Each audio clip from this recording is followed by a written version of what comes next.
नमस्कार साथियों, स्वागत है आप सबका target classes with Harish sir में। आज हम लेके आए हैं हिंदी पेडागोजी से संबंधित कुछ प्रश्न। लास्ट लेक्चर में आपने 10 प्रश्न देखे थे, उसी के आगे हम लेके आए हैं हिंदी पेडागोजी के प्रश्न। देखते हैं सबसे पहला प्रश्न कि पहला है कि पत्र पत्रिकाएं भाषा सीखने में, जो पत्र पत्रिकाएं हैं ये भाषा सीखने में क्या हैं, बाधक हैं या त्रुटियों को बढ़ावा देते हैं या बड़ों के पढ़ने की वस्तु है या साधक है। इसमें कौन सा ऑप्शन सही हो जाएगा? ऑप्शन नंबर डी आपका सही हो जाएगा।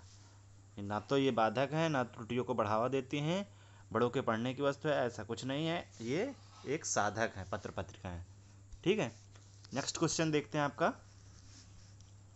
नेक्स्ट क्वेश्चन है कि बच्चों की भाषा के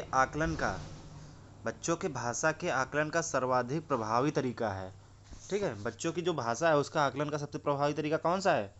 ऑप्शन नंबर ए देखते हैं, लिखित परीक्षा या प्रश्नों के उत्तर देना, या ऑप्शन नंबर सी प्रश्न पूछना और पढ़ी गई सामग्री पर प्रतिक्रिया व्यक्त करना, या श्रुतलेख।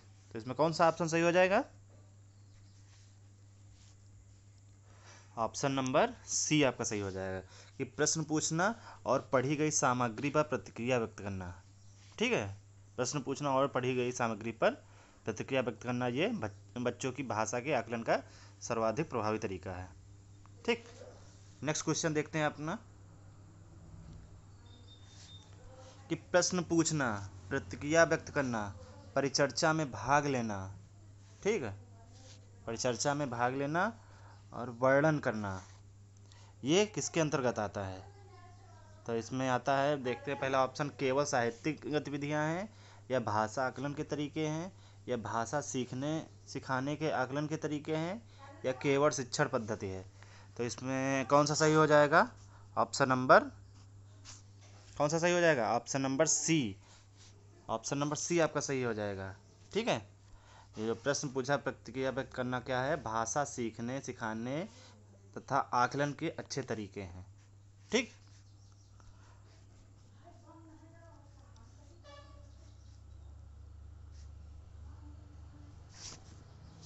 नेक्स्ट क्वेश्चन देखते हैं कि भाषा के व्याकरण की समझ को किस प्रकार जाना जाना चाहिए। ठीक है, भाषा के व्याकरण की समझ को केवल वस्तुनिष्ठ प्रश्नों के माध्यम से आंका जाना चाहिए या केवल लघुत्तर प्रश्नों के माध्यम से आंका जाना चाहिए या निबंधात्मक प्रश्नों के माध्यम से आंका जाना चाहिए या संदर्भ परक प्रश्नों के माध्यम से आंका जाना चाहिए।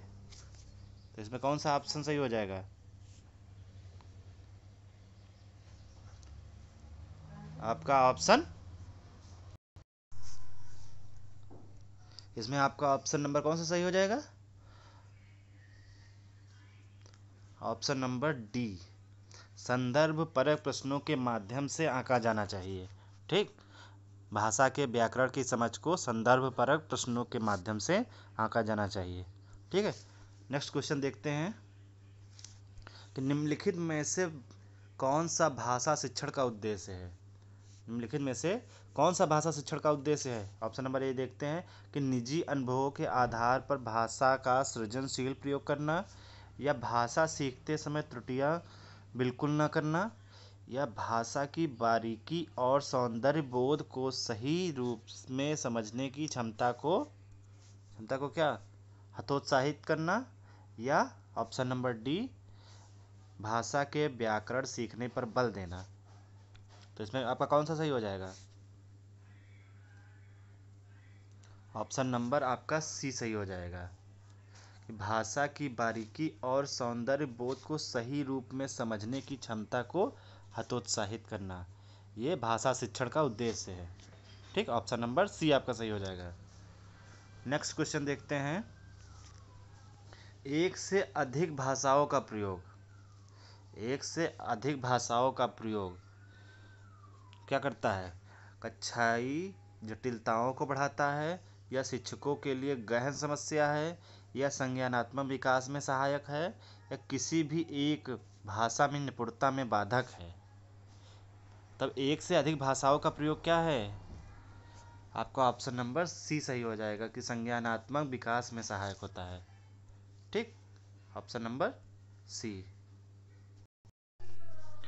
नेक्स्ट क्वेश्चन देखते हैं कि दृष्ट बाधक को भाषा सिखाते समय, जो बाधक बालक हैं उनको भाषा सिखाते समय क्या करना चाहिए, किस चीज़ का ध्यान देना चाहिए? उन्हें कक्षा में अलग बैठाना चाहिए ताकि उन पर विशेष ध्यान दिया जा सके, या उन्हें विभिन्न भाषिक गतिविधियों में शामिल किया नहीं करना चाहिए, या कम पाठों वाली पाठ्य पुस्तक का निर्माण किया जाना चाहिए, या अधिक से अधिक मौखिक भाषा का प्रयोग करना चाहिए? तो इसमें आपका ऑप्शन नंबर कौन सा सही हो जाएगा? ऑप्शन नंबर आपका डी सही हो जाएगा कि अधिक से अधिक मौखिक भाषा का प्रयोग करना चाहिए। ठीक, ऑप्शन नंबर डी आपका सही हो जाएगा। नेक्स्ट क्वेश्चन देखते हैं। नेक्स्ट क्वेश्चन है आपका कि प्राथमिक स्तर पर भाषा की पाठ्य पुस्तकों में किस तरह की रचनाओं को स्थान दिया जाना चाहिए? प्राथमिक स्तर पर भाषा की पाठ्य पुस्तक में किस प्रकार की रचनाओं को स्थान देना चाहिए? कौन सी रचनाओं को? ऑप्शन देखते हैं। पहला ऑप्शन है कि विदेशी साहित्य की रचनाओं को ध्यान देना चाहिए, या ऐसी रचनाएं जो बच्चों के परिवेश से जुड़ी हो और जिनमें भाषा की अलग अलग छटाई हो, या जो प्रत्यक्ष रूप से मूल्यों पर आधारित हो, या केवल कहानियाँ अथवा कविताएं हैं। तो इसमें ऑप्शन आपका कौन सा सही हो जाएगा? ऑप्शन नंबर बी आपका सही हो जाएगा कि ऐसी रचनाएं जो बच्चों के परिवेश से जुड़ी हों और जिनमें भाषा की अलग अलग छटाएं हों। ठीक, अलग अलग भाषा हों। ठीक, नेक्स्ट क्वेश्चन देखते हैं। नेक्स्ट क्वेश्चन है कि निम्नलिखित में से कौन सा बच्चों का भाषिक क्षमता के आकलन का सबसे उचित तरीका है? कौन सा जो बच्चों का भाषिक क्षमता के आकलन में सबसे उचित तरीका कौन सा है? ऑप्शन ए, बादल, आसमान, चिड़िया, बच्चे आदि संज्ञा शब्दों का प्रयोग करते हुए एक कहानी लिखिए, या संज्ञा की परिभाषा को पूरा कीजिए, या संज्ञा को परिभाषित कीजिए, या संज्ञा के शब्दों का उदाहरण दीजिए। तो इसमें कौन सा सही हो जाएगा? आपका ऑप्शन नंबर ए सही हो जाएगा कि बादल, आसमान, चिड़िया, बच्चे आदि संज्ञा शब्दों का प्रयोग करते हुए एक कहानी लिखें, जिससे भाषिक क्षमता के आकलन का किया जा सके। ठीक, नेक्स्ट क्वेश्चन देखते हैं आपका कि बच्चों की मौखिक अभिव्यक्ति का विकास करने के लिए सबसे कम प्रभावी तरीका कौन सा है?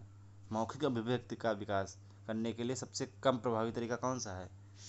ऑप्शन नंबर ए देखते हैं, व्याकरण आधारित संरचना अभ्यास, या अपने अनुभवों का वर्णन, या बातचीत करना, या संवाद अदायगी। तो इसमें कौन सा ऑप्शन सही हो जाएगा? ऑप्शन नंबर ए सही हो जाएगा। ऑप्शन नंबर ए, व्याकरण आधारित संरचना का विकास। ठीक है, मौखिक अभिव्यक्ति का विकास करने के लिए सबसे प्रभावी तरीका व्याकरण आधारित संरचना का अभ्यास। ठीक है, धन्यवाद। नेक्स्ट क्लास में हम आगे का पढ़ेंगे।